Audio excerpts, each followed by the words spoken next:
এতদিন মাঠের খেলায় বল পাস দেয় নাই, আর আজ ট্রফি জেতার পর সেটা ধরতে দেয় নাই। এই হলো আমাদের দেশের লোকাল ফুটবলারদের অবস্থা। এতটা নিচু মানসিকতার ফুটবলার সম্ভবত পৃথিবীর আর কোথাও কোনো দলে নেই। বাংলাদেশ অনূর্ধ্ব-20 দলের লোকালরা রোনান এবং ডেক্লান সুলিভানের সাথে যা করলো তা এক কথায় স্বার্থপরতার সবচেয়ে বড় উদাহরণ। এক দলে এক জার্সিতে এক দেশের জন্য খেলেও বাংলাদেশি লোকালরা প্রমাণ করেছে তারা চায় নাই রোনান ডেক্লানরা শাইন করুক। আর শিরোপা জয়ের পর অধিনায়ক মিঠু চৌধুরী সেটা রেনানের দিকে না নেয়ার ঘটনায় তাদের হিংসাত্মক মনোভাবের চিত্রটা আরও বেশি ফুটে উঠছে। বাংলাদেশ অনূর্ধ্ব-20 দলের সাফ জয়ের পেছনে সবচেয়ে বড় অবদান ছিল রেনান সুলিভানের।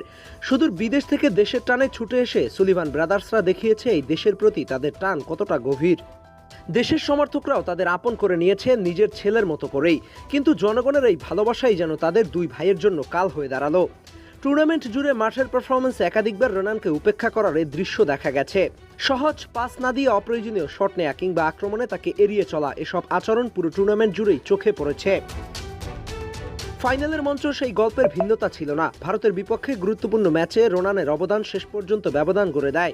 তার আত্মবিশ্বাসী প্যানেনকা শটে বাংলাদেশ পায় কাঙ্ক্ষিত জয়। এমন এক ঐতিহাসিক মুহূর্তে যেখানে পুরো দল একসাথে উদযাপনে মেতে ওঠার কথা, ঠিক তখনই ঘটে বিতর্কিত সেই ঘটনা।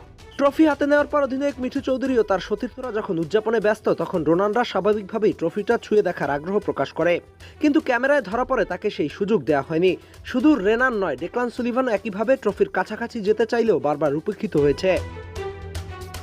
বিষয়টি মুহূর্তেই সামাজিক যোগাযোগ মাধ্যমে ছড়িয়ে পড়ে এবং শুরু হয় তীব্র সমালোচনা। একটি দলের সাফল্য কখনোই ব্যক্তিগত নয়, এটা সম্মিলিত প্রচেষ্টার ফল। সেখানে একজন বা কয়েকজন খেলোয়াড় যদি নিজেদের আলাদা করে তুলে ধরতে গিয়ে অন্যদের অবমূল্যায়ন করে, তাহলে সেটি শুধু দলের পরিবেশকেই নষ্ট করে না, বরং দেশের ফুটবল সংস্কৃতিকেও প্রশ্নবিদ্ধ করে। বিশেষ করে প্রবাসী খেলোয়াড়দের ক্ষেত্রে এই আচরণ আরও স্পর্শকাতর। তারা ভিন্ন দেশ, ভিন্ন পরিবেশ ছেড়ে আসে শুধুমাত্র দেশের হয়ে খেলার টানে। সেই জায়গায় সম্মান না পাওয়া তাদের জন্য যেমন হতাশার, তেমনি ভবিষ্যতের জন্য একটি নেতিবাচক বার্তা।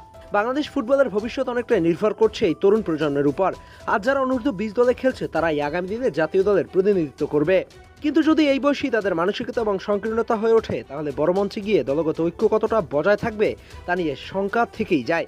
সেই সাথে প্রবাসী ফুটবলাররা এভাবে অপমানিত হলে একটা সময় এই দেশে প্রবাসীদের আসার যে রথ চালু হয়েছে সেটাও বাধাগ্রস্ত হবে।